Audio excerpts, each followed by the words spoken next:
마두로 대통령이 체포된 다음 날, 뉴욕 증시에서 이상한 일이 벌어졌습니다. 다우존스 지수가 사상 최고치를 경신했어요. 무려 595포인트나 올랐죠. 근데 더 이상한 건 따로 있습니다. 정유 회사들 주가가 미친 듯이 뛰었어요. 쉐브론은 하루 만에 10% 급등, 엑선모빌, 코노코필렉스도 동반 상승. 대통령 체포 뉴스에 왜 정유주가 오를까요? 답은 베네수엘라에 있습니다. 베네수엘라. 사실 이 나라가 특별한 이유가 있습니다. 세계 최대 원유 매장량 보유국이에요. 사우디아라비아보다 많습니다. 근데 이상하죠? 전 세계 원유 공급량이 1%도 안 됩니다. 왜 그럴까요? 마두로 정권 때문입니다. 미국 제재로 수출길이 막혔고 시설은 수년간 방치됐어요.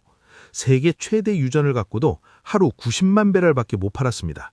그런 나라의 대통령이 잡혔어요. 그것도 미국한테. 시장은 흥분할 수밖에 없죠. 트럼프 대통령은 이렇게 말했습니다. 안정적인 정권 이양이 될 때까지 우리가 베네수엘라를 직접 관리하겠다. 직접 관리한다는 게 무슨 뜻일까요? 석유 산업 재건에 미국이 개입한다는 겁니다. 전문가들은 추정합니다. 베네수엘라 석유 인프라 복구에 앞으로 10년간 1,000억 달러가 필요하다고. 엄청난 규모죠. 근데 시장은 불확실성보다 미래 수익에 베팅했습니다. 어떤 종목들이 올랐을까요? 먼저 쉐브론. 미국 정유사 중 유일하게 베네수엘라에서 사업을 유지해온 회사입니다. 하루 만에 10% 급등했어요. 엑선모빌과 코노코필립스도 올랐습니다. 과거에 베네수엘라에서 철수했던 회사들이에요. 왜 올랐냐고요? 이 회사들 베네수엘라한테 돈 받을 게 있습니다. 코노코필립스는 80억 달러, 엑선모빌은 10억 달러, 국제중재기관이 배상 판정을 내렸거든요. 정유사만 오른 게 아닙니다. 유전 서비스 회사들도 급등했어요. 슐럼버거 9% 상승, 할리버튼 8% 상승, 발레로 에너지는 9% 넘게 뛰었습니다. 베네수엘라 재건 수요를 기대한 거죠. 투자자 입장에서 정리해 볼게요. 수혜 예상 종목입니다. 쉐브론, 현재 유일하게 베네수엘라 사업 중, 엑선모빌, 코노코필립스, 과거 자산 회수 기대, 슐럼버거, 할리버튼, 유전 서비스 수요 증가. 근데 리스크도 있습니다. 첫째, 시간이 오래 걸립니다.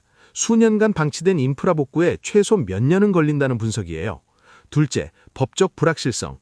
미국 주도 임시정부 차지에서 대규모 투자가 이루어질지 미지수입니다. 엑선모빌 CEO도 말했어요. 기회를 모색하겠지만 과거 자산 몰수 경험이 있어 신중하게 접근하겠다. 정리하면 이렇습니다.